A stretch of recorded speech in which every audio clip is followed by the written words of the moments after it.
శ్రీకాకుళం జిల్లా పాతపట్నం నియోజకవర్గం కొత్తూరు మండలం మెట్టూరులో నెరడి బ్యారేజీ నిర్మాణానికి 641 కోట్లు మంజూరు చేసిన రాష్ట్ర ప్రభుత్వానికి కృతజ్ఞతలు తెలుపుతూ ఎన్డీఏ కూటమి నాయకులు సంబరాలు చేపట్టారు.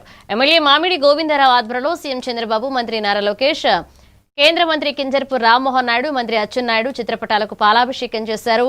ఇక నేరడి బ్యారేజ్తో పాతపట్నం రైతాంగానికి శాశ్వత సాగునీటి భరోసా లభిస్తుందని ఎమ్మెల్యే తెలిపారు.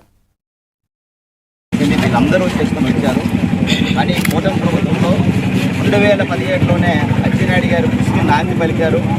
అయిన తర్వాతేమో మొన్ననేమో ఒరిస్సా ప్రభుత్వంతో మాట్లాడి చంద్రబాబు నాయుడు గారి ఆశీస్సులతో, పవన్ కళ్యాణ్ గారి ఆశీస్సులతో, మన విద్యాశాఖ మంత్రి నారా లోకేష్ గారి ఆశీస్సులతో మన కేంద్ర మంత్రి వర్యులు కేంద్రంలో మాట్లాడుతూ, ప్రధానమంత్రి వర్యులతో కానీ ఒరిస్సా ప్రభుత్వంతో కానీ మాట్లాడుతూ నేరడి బ్యారేజ్ విషయంలో ఏ విధమైన ప్రాబ్లమ్స్ ఒరిస్సా ప్రభుత్వంలో లేకుండా ఉండడానికి ఆయన తీసుకున్న చొరవని ఈ పాతపట్నం నియోజకవర్గ ప్రజలందరూ కూడా ఆయనకి అభినందిస్తున్నారు. ఎందుకంటే కేంద్ర మంత్రి వర్యుల కృషి చాలా ఎక్కువ ఉంది, రాష్ట్ర మంత్రి వర్యులు మన అచ్చెన్నాయుడు గారి కృషి చాలా ఎక్కువ ఉంది. అయితే నిన్న క్యాబినెట్లో ఆయన ప్రవేశపెట్టి ఆమోదాన్ని తెచ్చి 641 కోట్లు రిలీజ్ చేసి ఈరోజు 2 సంవత్సరాల్లోనే ఈ ప్రాజెక్ట్ కంప్లీట్ చేస్తామన్నందుకు హృదయపూర్వకంగా ధన్యవాదాలు తెలియజేసుకుంటున్నాను. నాయకత్వం